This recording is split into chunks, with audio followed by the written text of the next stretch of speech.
오늘 말씀은 여리고 전쟁을 앞두고 여호수아가 정탐꾼을 보내는 장면입니다. 여리고성이 어떤 모습인지 알아보기 위해서 정탐꾼을 보냈습니다. 그들은 여리고에 있는 기생 라합의 집에 들어가게 되었습니다. 사실 기생의 집에는 많은 사람들이 드나들기 때문에 타지 출신인 정탐꾼이 들어가서 숨기에 아마 좋았을 것입니다. 그런데 그들의 정체가 그만 발각되고 말았습니다. 어떤 사람이 정탐꾼을 발견하고 왕에게 보고했습니다. 그래서 여리고 왕이 군사를 보내서 정탐꾼을 붙잡아 오라고 명령을 내렸습니다. 여호수아 2장 3절 말씀 함께 읽겠습니다. 여리고 왕이 라합에게 사람을 보내어 이르되 내게로 와서 내 집에 들어간 그 사람들을 끌어내라. 그들은 이 온 땅을 정탐하러 왔느니라. 아멘. 여기에서 이제 라합은 고민에 빠졌습니다. 정탐꾼이 끌려가면 그들은 목숨을 잃게 될 것입니다. 그러므로 군사들에게 사실대로 말할 것인가, 아니면 이 정탐꾼들의 목숨을 살려야 하는가 고민에 빠지게 되었습니다. 여러분이 라합이라면 어떻게 하시겠습니까? 정탐꾼의 목숨을 살리기 위해서 거짓말을 하시겠습니까? 아니면 거짓말은 나쁜 것이니까 사실대로 말해서 그들이 잡혀가게 하시겠습니까? 아마 많은 현대인들은 크게 고민하지 않을 것입니다. 당연히 목숨을 살리기 위해서 거짓말을 해야지요 라고 답할 것입니다. 그만큼 현대인들은 이 거짓말에 대한 죄의식이 없기 때문입니다. 그런데 이것은 17세기에 아주 클래식한 질문이었습니다. 두 가지 규범이 충돌하는 상황에서 우리는 어떤 선택을 해야 하는가? 사람의 목숨을 살리는 것과 진실을 말하는 것이 충돌할 때 우리는 무엇을 선택해야 하는가를 보여주는 클래식한 질문이었습니다. 우리가 아는 것처럼 라합은 거짓말을 했습니다. 왕이 보낸 군사들에게 사실과 다르게 말했습니다. 여호수아 2장 4절부터 5절까지 보니까 그들이 어디에서 왔는지 나는 알지 못하였고 그 사람들이 어두워 성문을 닫을 때쯤 나가게 되었으니 어디로 갔는지 내가 알지 못한다고 답을 했습니다. 사실은 정탐꾼을 자기 집 지붕에 숨겨주고 군사들에게는 거짓말을 한 것입니다. 그들이 성문 닫을 때쯤 나갔다고 말했습니다. 한국 사회에서는 거짓말이 큰 죄가 아닌 것 같습니다. 정치인들도 거짓말을 하고 연예인들도 거짓말을 하니까 누구든지 불리하면 거짓말을 할 수 있다고 생각합니다. 그런데 미국 사회에서는 거짓말이 아주 큰 죄입니다. 공개적인 자리에서 거짓말한 것이 드러난다면 그 정치인의 생명은 끝납니다. 아무리 대통령이라고 해도 공개적으로 거짓말을 했다면 탄핵을 당할 수도 있습니다. 그런 미국 사람들이 보기에 이 라합의 케이스는 중대한 문제입니다. 라합이 한 거짓말은 죄인가 죄가 아닌가? 죄가 아니라면 어떤 근거로 그것이 죄가 아닌가? 분명한 이유와 설명이 필요합니다. 그렇다면 성경은 라합의 이 행동에 대해서 어떻게 평가하고 있을까요? 라합이 구약 사람이지만 신약 성경에서 그녀의 행동에 대한 평가가 나옵니다. 믿음의 명예의 전당이라고 불리는 히브리서 11장에 보면 라합에 대한 평가가 나옵니다. 31절 말씀 함께 읽겠습니다. 믿음으로 기생 라합은 정탐꾼을 평안히 영접하였으므로 순종하지 아니한 자와 함께 멸망하지 아니하였도다. 히브리서는 라합의 행동을 믿음이라고 평가합니다. 라합이 자기 마음대로 자기 감정대로 행동한 것이 아니라 믿음에 따라서 행동했습니다. 야고보서에서도 이와 동일한 평가가 나옵니다. 야고보서 2장 25절 말씀 함께 읽겠습니다. 또 이와 같이 기생 라합이 사자들을 접대하여 다른 길로 나가게 할 때에 행함으로 의롭다 하심을 받은 것이 아니냐. 야고보서는 라합의 행동을 의로운 행동이라고 했습니다. 정탐꾼들을 영접하고 그들이 도망갈 수 있도록 도운 행동으로 인해서 그녀가 의롭게 되었다고 말씀하고 있습니다. 그러니까 신약 성경은 라합의 행동을 믿음의 행동, 의로운 행동으로 평가하고 있습니다. 정탐꾼의 목숨을 살려준 것은 귀한 일인데 분명히 하지만 그녀는 거짓말을 했습니다. 그럼에도 불구하고 왜 이 행동을 믿음의 행동, 의로운 행동이라고 할 수 있었을까요? 그 이유가 여호수아 2장 말씀에 나옵니다. 그러니까 라합이 정탐꾼들을 숨겨주었던 이유는 단지 그들이 불쌍해서가 아니었습니다. 인간적인 연민으로 그들을 도와주었던 것이 아닙니다. 라합은 이스라엘의 하나님에 대한 믿음을 가지고 있었습니다. 이스라엘 민족이 어떻게 요단강을 건너왔는지, 광야에서 어떤 일이 있었는지 듣고 그녀는 하나님에 대한 신앙을 가지게 되었습니다. 이스라엘을 구원하고 이스라엘을 인도하신 이 하나님이야말로 참된 신이라는 것을 믿게 되었습니다. 라합은 다음과 같이 그녀의 신앙을 고백하고 있습니다. 여호수아 2장 11절 말씀 함께 읽겠습니다. 우리가 듣자 곧 마음이 녹았고 너희로 말미암아 사람이 정신을 잃었나니 너희의 하나님 여호와는 위로는 하늘에서도 아래로는 땅에서도 하나님이시니라. 아멘. 여리고 땅에 살고 있는 이방 여인 라합은 이스라엘의 하나님을 믿었습니다. 하늘에서도 땅에서도 하나님과 같은 분이 없음을 고백했습니다. 그러므로 라합은 여호수아가 보낸 그 정탐꾼을 숨겨줄 수 있었던 것입니다. 이것은 인간적인 어떤 연민이 아니라 하나님을 향한 신앙의 고백이었습니다. 성경에 보면 이와 비슷한 장면이 또 나옵니다. 과거에 이스라엘 민족이 애굽에 있을 때에 그 애굽 왕 바로가 히브리 남자 아기를 다 죽이라는 명령을 내렸습니다. 그러니까 이스라엘 민족이 빠르게 성장하는 것을 두려워해서 바로 왕이 명령하기를 여자아이면 살려주고 남자아이면 다 죽이라고 명령했습니다. 그런데 히브리 산파들이 그 명령을 따르지 않았습니다. 히브리 남자 아기를 살려주고 왕에게 거짓말했습니다. 출애굽기 1장 19절에 나옵니다. 함께 읽겠습니다. 산파가 바로에게 대답하되 히브리 여인은 애굽 여인과 같지 아니하고 건장하여 산파가 그들에게 이르기 전에 해산하였더이다. 아멘. 산파들이 말하기를 히브리 여인은 애굽 여인과 달라서 아이를 빨리 출산한다고 말했습니다. 그런데 이 말은 거짓말이었습니다. 산파들이 바로 왕에게 거짓말을 한 것입니다. 그러면 왜 그들은 왕에게 거짓말을 했을까요? 아무 죄가 없는 이 아기를 죽이면 안 되니까 그렇게 했을까요? 물론 맞습니다. 하지만 그보다 더 중요한 이유가 있습니다. 히브리서 11장 23절에 나와 있습니다. 함께 읽겠습니다. 믿음으로 모세가 낳았을 때에 그 부모가 아름다운 아이임을 보고 석 달 동안 숨겨 왕의 명령을 무서워하지 아니하였으며. 그러니까 히브리인들은 믿음으로 남자 아기를 살렸습니다. 이 행동은 인간적인 감정에서 나온 것이 아니라 믿음으로 내린 결정이었습니다. 바로 왕보다 더 높으신 하나님을 믿는 믿음으로 이렇게 행동했습니다.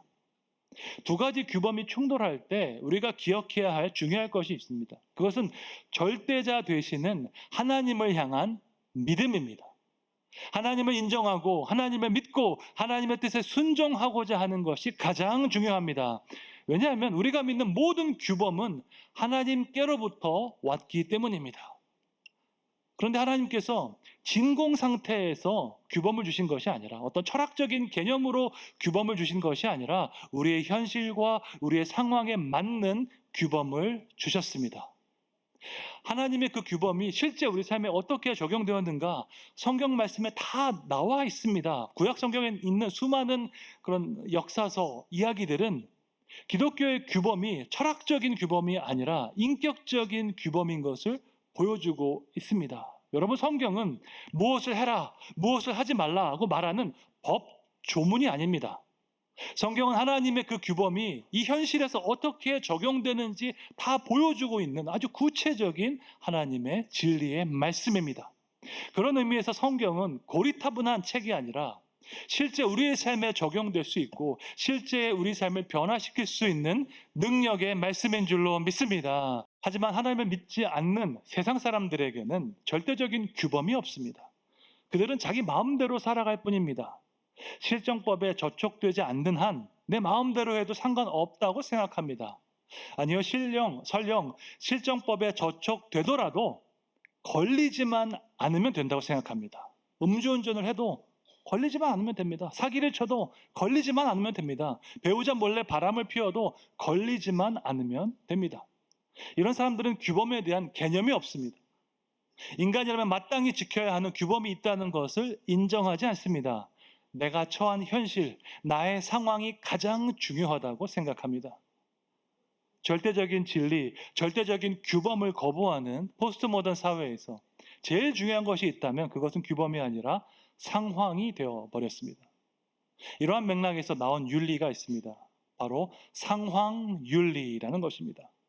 원론적인 규범, 그것은 딱딱한 교과서 같은 이야기이고 각 사람이 처한 상황이 훨씬 더 중요하다는 주장입니다. 미국의 윤리학자 조셉 플래처가 1966년도에 상황윤리라는 책을 썼습니다. 이 사람은 사실 성경을 믿는 신학자이기도 합니다. 그런데 복음주의 신학자가 아니라 자유주의 신학자입니다. 자유주의 신학자들은 성경을 해석하는 데 있어서 하나님의 공의와 사랑을 모두 강조하는 것이 아니라 하나님의 사랑만을 강조합니다. 조셉 플래처가 상황윤리에서 주장했던 6가지 명제가 있습니다. 언뜻 읽어보면 다 좋은 말 같고 다 은혜로운 말 같습니다. 그런데 자세히 살펴보면 어느 지점에서부턴가 성경 전체의 진리에서 떨어져서 특정한 부분만을 강조한다는 것을 알 수 있습니다. 6가지 명제는 다음과 같습니다. 오직 사랑만이 본질적으로 선한 것이다.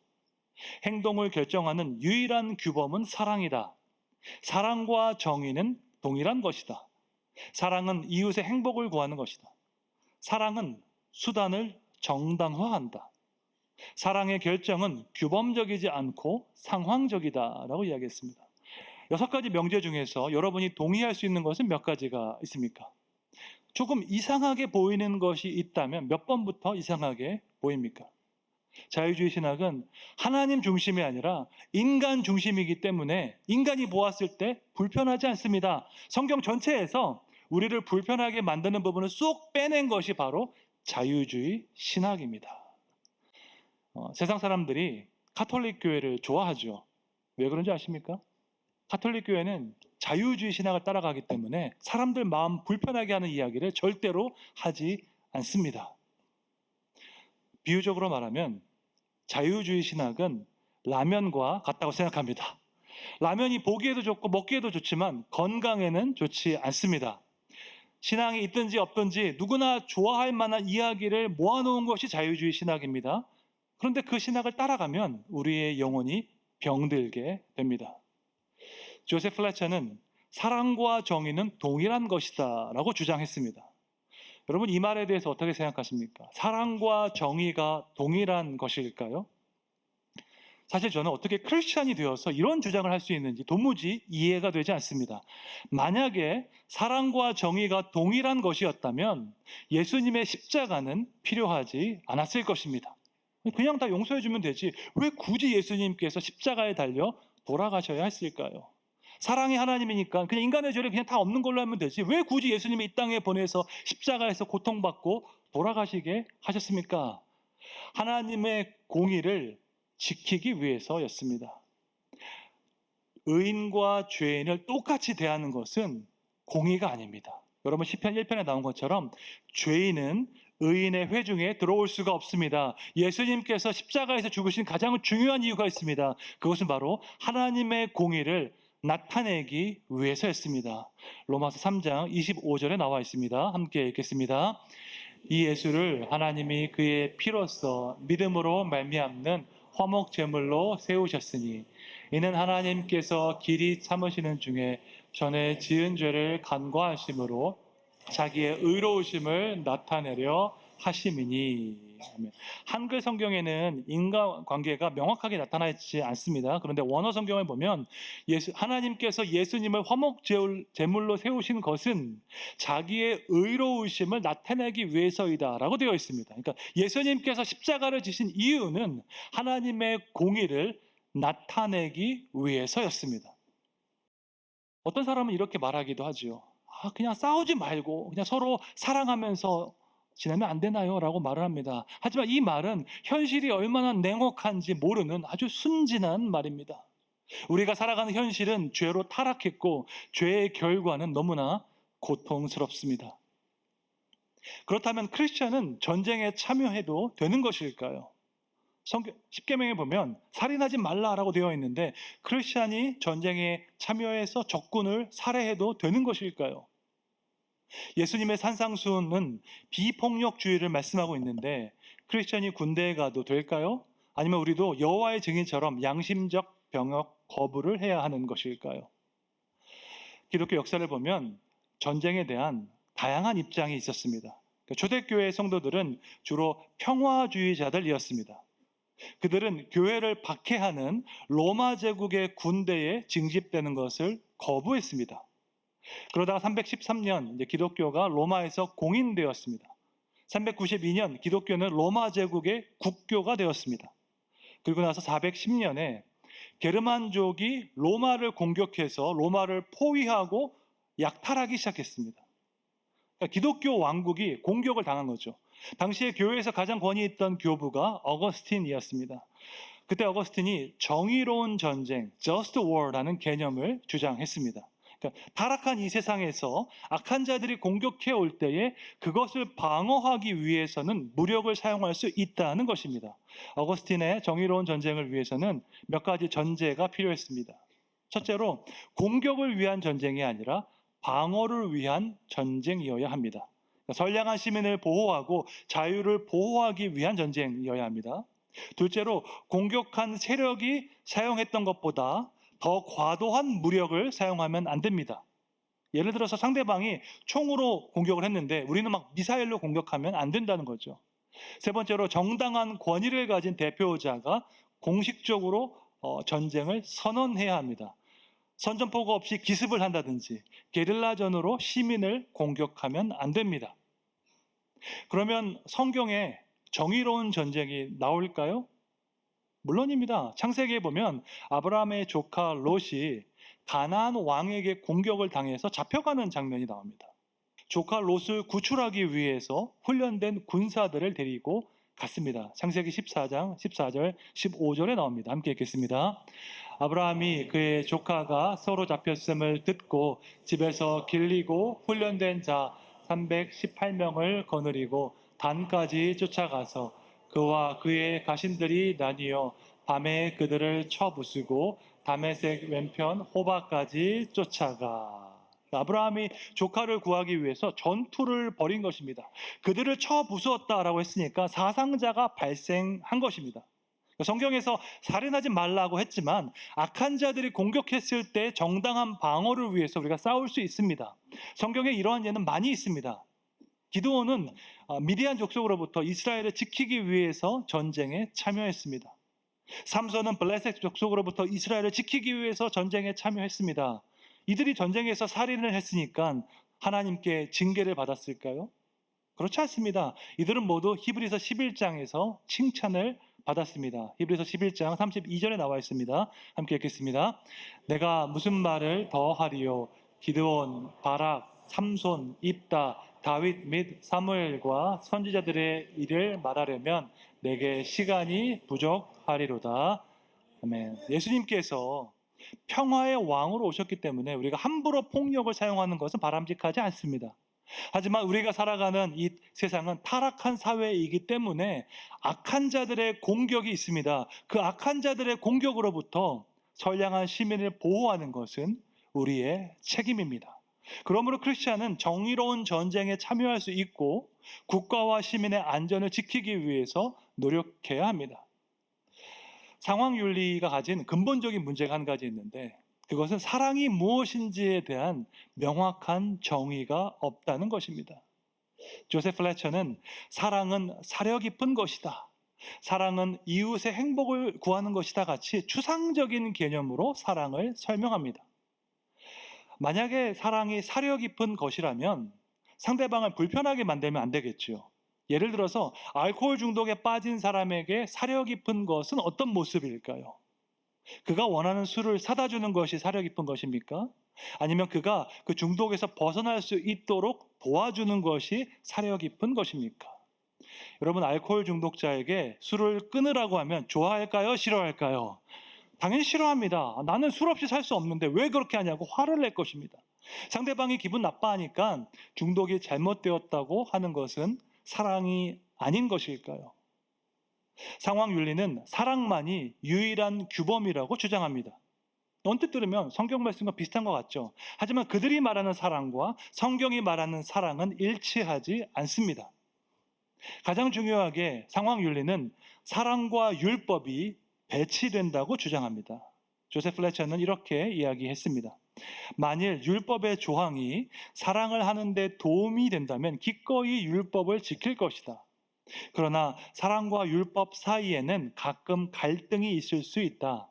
사랑과 율법은 동료가 될 수 없다라고 주장했습니다. 상황윤리는 사랑과 율법이 동료가 될 수 없다고 주장합니다. 사랑과 율법이 서로 갈등 관계에 있다는 것입니다. 율법은 진정한 사랑을 실천하는데 방해가 된다는 것이죠. 그런데 이것은 하나님을 향한 심각한 모독입니다. 여러분, 율법을 누가 주셨습니까? 하나님께서 주셨습니다. 그럼 하나님의 가장 대표적인 성품은 무엇입니까? 요한일서 4장 8절에 나오기를 하나님은 사랑이시라라고 말씀하고 있습니다. 하나님은 사랑이시기 때문에 하나님께서 주신 율법에는 그분의 사랑이 담겨 있는 줄로 믿습니다. 그러므로 사랑과 율법은 서로 배치되는 것이 아닙니다. 저희 딸이 어렸을 때 거미베어 젤리를 너무너무 좋아했습니다. 하나밖에 없는 딸이 젤리를 좋아하는데 저희가 얼마든지 그 젤리를 사줄 수 있었지요. 하지만 아이가 밥도 먹지 않고 젤리만 먹는다면 건강에 좋지 않을 것입니다. 그래서 저희가 규칙을 정했습니다. 아침밥을 다 먹으면 그 다음에 젤리 3개를 먹을 수 있다고 규칙을 정했습니다. 그 당시에 저희 딸이 3살이었기 때문이죠. 4살이 되면 4개, 5살이 되면 5개까지 먹을 수 있다고 규칙을 정했습니다. 왜 이런 규칙을 정했을까요? 저희 딸을 괴롭게 하기 위해서 이 규칙을 정했을까요? 아니면 저희 딸의 유익과 행복을 위해서 이 규칙을 정했을까요? 당연히 딸의 행복을 위해서 이 규칙을 만들었습니다. 부모가 정한 규칙에는 딸을 향한 사랑이 담겨져 있습니다. 정상적인 부모라면 절대로 자녀를 괴롭게 하고 싶지 않습니다. 마찬가지로 하나님께서 주신 율법에는 하나님의 사랑이 담겨 있는 줄로 믿습니다. 그러므로 사랑과 율법은 서로 배치되지 않습니다. 그런데 상황윤리는 사랑과 율법이 서로 배치된다고 주장합니다. 그러면서 사랑만이 최고의 규범이라고 주장합니다.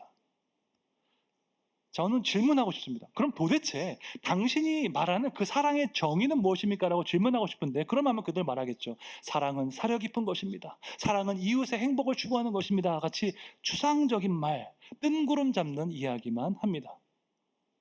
그렇다면 예수님은 사랑과 율법에 대해서 어떻게 말씀하셨을까요?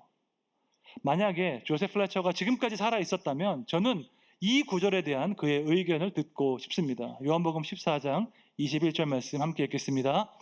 나의 계명을 지키는 자라야 나를 사랑하는 자니 나를 사랑하는 자는 내 아버지께 사랑을 받을 것이요 나도 그를 사랑하여 그에게 나를 나타내리라. 아멘. 예수님께서 말씀하십니다. 나를 사랑하는 자는 내 계명을 지키는 자이다 라고 말씀하십니다. 무슨 의미입니까? 사랑과 율법은 배치되지 않는다는 것입니다. 주님을 사랑하는 자는 주님의 율법을 지키기 때문입니다. 주님의 율법을 지키면 그 안에 담긴 주님의 사랑을 더 깊이 깨닫게 되기 때문입니다. 예수님께서 말씀하시는 사랑은 계명을 지키는 사랑입니다. 계명을 지킨다는 것은 그 계명을 주신 분을 사랑하는 것이죠. 계명을 주신 분이 나의 주인이 되시고 이 세상에서 나를 가장 사랑하시는 분은 이라는 사실을 인정하는 것입니다. 여러분, 부부간의 사랑이 무엇입니까? 부부간의 사랑은 혼인서약을 지키는 것입니다. 저는 결혼식에서 가장 중요한 순서가 혼인서약이라고 믿습니다. 1분도 되지 않은 아주 짧은 순서이지만 하나님 앞에서 서약하는 그 시간이 결혼식의 핵심입니다. 사랑은 낭만적인 개념, 추상적인 개념이 아닙니다. 사랑은 아주 구체적인 행동입니다. 고린도전서 13장에 나온 그 사랑에 대한 모든 단어는 형용사가 아니라 명사가 아니라 동사로 되어 있습니다. 사랑은 행동입니다. 그 관계에 헌신하는 것입니다. 헌신이란 다른 것이 아니라 약속을 지키는 것입니다. 마찬가지로 하나님과 우리와의 관계 안에서 주어진 약속, 그것이 바로 율법입니다. 사랑과 율법은 배치되지 않습니다. 주님을 사랑하는 자는 주님의 율법을 지키는 줄로 믿습니다. 우리가 처한 그 상황을 탓하는 것이 아니라 모든 상황 가운데서 주님을 가장 사랑하시기를 축원합니다. 주님을 사랑하는 것은 주님의 율법을 지키는 것임을 기억하면서 우리 일상의 삶 가운데 주님의 말씀을 지켜서 놀라운 복과 은혜를 받아 누리시기를 주님의 이름으로 축원합니다.